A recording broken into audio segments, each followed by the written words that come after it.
It's a medium, not a genre. It's not part-time, it's a lifetime. 'Cause if you're brilliant, you can feel it. The assurance, the freedom from torment. Hey guys, Ben is back, and I have been waiting to do a video like this for so long.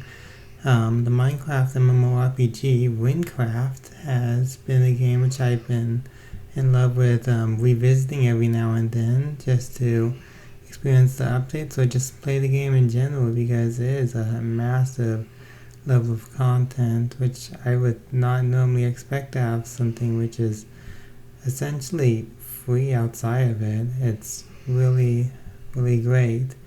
So I feel like the best way to get grasp on how good this special project can be without going into a video that would be over 200 hours long would be to state my favorite quest out of each 10 levels of the game.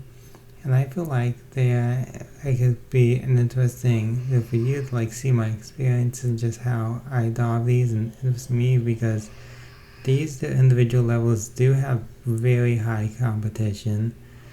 A lot of them have it's not just one easy standout. There are tons which are could deserve that medal of the best. So with that being said, let's get things started with. So to begin with levels 1 to 9, of course everything is a lot simpler now, especially compared to the crazy big impact stuff that's going to be happening later on in the world. So we have a lot of simple stuff here, like Cook Assistant, where you just get the ingredients for a cake, or Ensign's Brothers, where you just complete basically an assignment of just learning how to traverse the areas and talk to other people. So of course, my favorite one of this is also a simple one, but I do like how it's executed. It gives it a lot of flavor and stuff. So my choice is Tunnel Trouble at level 6. It's basically just a pathway unlocking skill, a useful pathway at that, as the passage is quite a bit of a skip between the initial walkway you'd have to take to get through the two towns, Dallas and Rogny, in order to achieve what you can do in both those places. And I like the update that they've given it to it, where before it involved a stealth mission, which was fun, but I guess it could be a little lame at first. Instead they changed it to the school fight scene, and it's pretty fun, the whole cows thing. I like how it has payback in a much later chapter of the game, and all I can say is it's a simple quest, but it is a pretty enjoyable one, and one of the highlights from the first little segment of the game. So on to the numbers 10 through 19. So we're already starting to get a little deeper into learning more about the dangers of this world. It already was getting a little apparent with quests like Poisoning the Pest and the Sewers of Ragni, but now we have quests like Lava Springs and definitely Arachnid Ascend, which show a clear sign of something more malicious happening. But let's still keep things a little simple with Maltic's Well. I really like the way this quest has expanded. I remember I used to play Wynncraft quite a while ago. I can't remember the exact update, maybe Carcass, but anyway, before this well was a very, very, very simple small quest, as it involved just going to this well. It's this little iron you get down there. You take it and you go back up and just avoid getting too much trouble with the witch. But now there's a lot more to it. You go in and it's to save this child, the mayor's child, and you have to go through all these puzzles. You have to fight different monsters. And even have to fight this new version of the witch, which is a lot more detailed and like visual design and stuff, and it's a pretty fun time, and I would definitely say it's like the highlight of this section of the game. So next up is the next one. Now we're at level 20 to level 29, where now we're facing some more dangerous areas like ancient Nemract and the Time Valley. There's a lot of pretty cool quests in this area in particular. One of the stands out is the Dark Descent, which has a lot of pretty cool storytelling and stuff. Cluck, which is a pretty cool boss area. And Gravedigger, which was a really close contender to like how like great of an update it is and how like cool of additional challenges happening in the second half. But for this quest, I decided to choose Recover the Past as my choice at level 25, and it would have to be because of like all the lore expansions, the way it combines like all the different characters you meet before, how it allows you to later see like the world and stuff. It's definitely better than like the previous version, which just involved clicking scrolls. Now there's a lot more into it, and we learn more about Fuma, which at the time of this video has not been released to the public yet, but I'm really excited. So yeah, that's a lot of really good stuff about it. And now we're on to the next one. So now we're on 30 to 39. This has a lot of really good contenders, as the areas of the Desert of Amuj and the Canyons of Rimit really have a lot to show, and they provide a lot of really cool experiences. So there were a lot of really close options. Kingdom of the Sand is definitely a high point with like how it has you exploring the whole mansion stuff and where you go. And also another definite contender was the Mercenary, as I absolutely love how the recent update has really improved upon an already really good quest. But for this choice, I actually decided to go with Canyon Condor, because I think it's a really good quest for like helping like the player really explore the canyon area, as it can make exploring what could be a pretty overwhelming area a lot more manageable and enjoyable. I like the little like quests in it, and the Cockatrice with as the final boss is a really cool fight, and it was tough, but it was really satisfying to complete. So that's Canyon Condor at level 34. Now on to the next one. So now we're at levels 40 to 49, and I've got to say this selection is very stacked. Bob's Lost Soul is a really good like lore-filled exploration of Nizak with a bunch of different cool ways of better learning about the world and the game. We have Underice, which is a really fun like little route in order to like get some cool items. Not to mention the stuff in Levengard where you can like do quests like Star Thief and an Iron Heart, as those ones will also really stand out with lots of like really good moments. But I think my choice here would have to be Rides of Corton at level 49. It is a lot of really cool like areas you go through, and there's a lot you doing in there, which really makes it feel like a big adventure. The final boss, while admittedly a bit tough for me to deal with at points, is another pretty satisfying little achievement to accomplish, and you really feel like you've really grown as a real Wynncraft warrior after completing it. So that's that choice, and now we're up to see what's next. So now we're at levels 50 to 59, basically heading into the middle point, and there's a lot of really good stuff in here. First off, it's the introduction to like my personal favorite area in the game, the jungle around Troms, as it has a lot of life to it. It was very exciting, and it also has a lot of really good quests and stuff. Crop failure, and that was pretty engaging. First Realm of Light, of course, is a really good introduction. And we also have stuff like Shadow of a Beast, which did confuse me to start at first, but I got the hang of it, and it's a pretty engaging and unique quest. But I gotta say, while it has all these multiple different really cool choices, there was only one choice that I could really pick.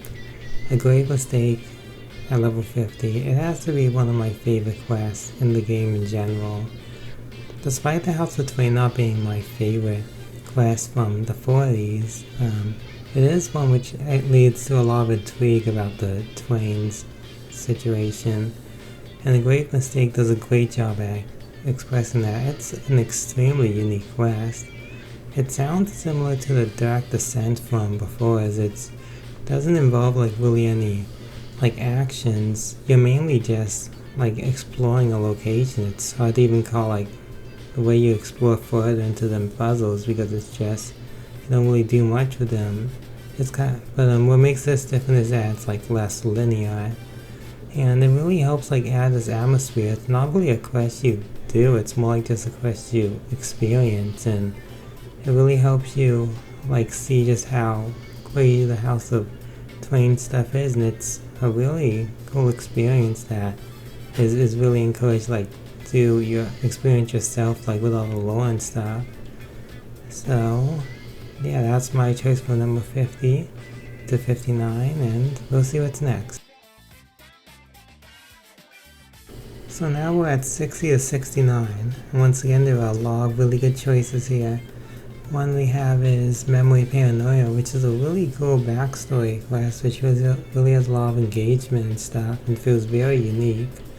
Then we have Lazarus Pit, which got a huge, like good taste improvement after the updates from Gavel. And we also have stuff like Out of My Mind, which is another really cool like exploration of an area. And while all these areas are really cool, there's one which is a little bit like more better, in my opinion, than all the other ones. And that would be Realm of Light 3, A Headless History. This quest, out of all the Realm of Light ones, one reason why this one is my favorite, despite there being a Realm of Light quest literally in this like level range, is because I just find the story of like the castle you explore here like really interesting, and the game does a really good job of like really like supplying different lore to it, explaining how important it is to the lore of the Gavel province, and along with that it has like a lot of really cool like exploration methods. It feels very unique to all the other castle areas in the game, and it really does feel really engaging, and I can appreciate it for that. That was the quest at level 64, and we'll see what's next. And now we are at 70 to 79, and I've gotta say, this selection is absolutely packed. There are over 20 quests here, and there's definitely like a lot of really good standouts in there too. The final Wind excavation site is a really cool and really engaging ending. We also have acquiring credentials, which is a pretty fun little quest there. We have the Alderley Secrets, like little quest line, which is a very cool one, especially after the update. It's very fun, but it is a great contender. And we also have stuff like the Reincarnation, the big fight against Bob's Tome. So there's a lot here, but even though there's this much, I gotta say it wasn't super close. My choice is Hollow Serenity at level 73, and what's interesting about this is that I remember the original version of this quest, and it was like one of my least favorites. Just the lore wasn't like it wasn't super into like the concept of it, and like the tasks you do, I wasn't super into it. Maybe I've only done it once, I think. But I think maybe I could have been like a bad mindset or something, but it just wasn't sticky as well like as some of the other quests, especially around now. But now like this quest is like really, really in depth. It has a lot of like unique puzzle segments. It has some really cool like lore characters and stuff. It feels like such a like inspired story too. Just really engaging and stuff. It's a pretty long and crazy quest, and it definitely is an improvement upon the snow. And for being that much, I just have to put it at number one. It's definitely, if it's not my favorite one, because there is another one really close by which could be a contender, it definitely is one of my favorites. And that being said, we're moving on. So next up is 80 to 89, and there are a lot of really good quests here. Like probably some of the most consistently good selection in the game. And it's crazy thinking that most of them are from the Canyon of the Lost, which used to be like one of my least favorite areas in the game. Like not really seem that interesting, but once again after one of the recent Gavel updates, it has really improved in that sense.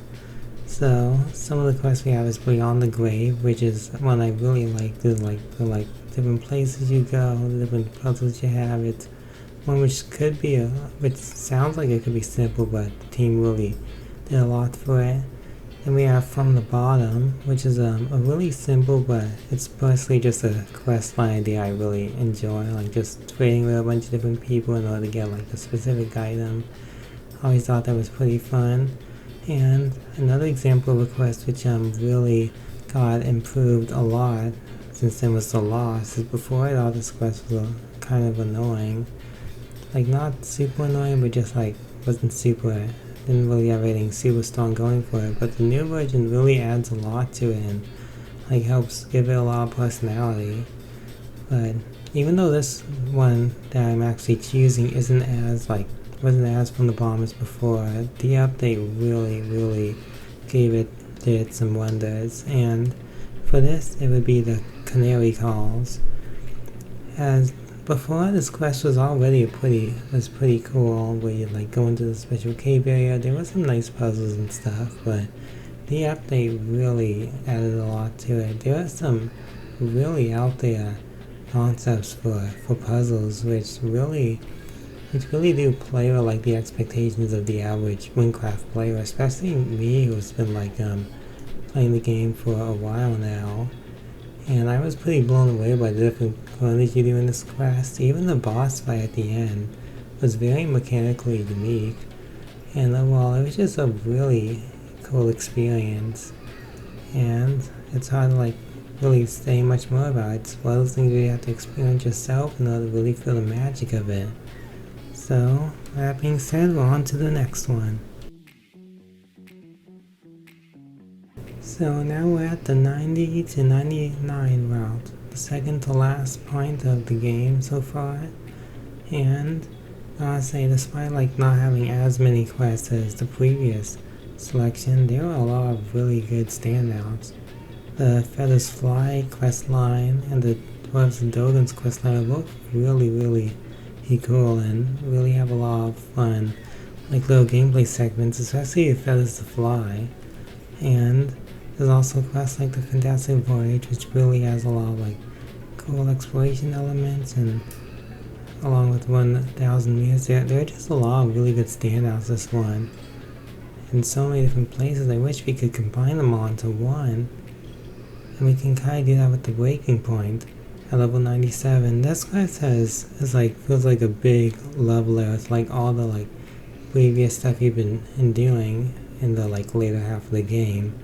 As you go to a bunch of different places, you go and meet a bunch of different people, you end up coming across a really cool exploration of pride and hashtag pride. And all I can say is that there's just a lot of places that this quest can go. Like, I am so glad you've played this game blind, because there are a lot of ways that this quest really like turns around like some of the different locations you go to. You like travel all around the like later halves of the game in order to accomplish this goal, and it feels really satisfying in the end afterwards. So yeah, it's a really good quest which really feels like a strong like leveler to all the different adventures you've been on recently. And we'll see what's coming up in the front.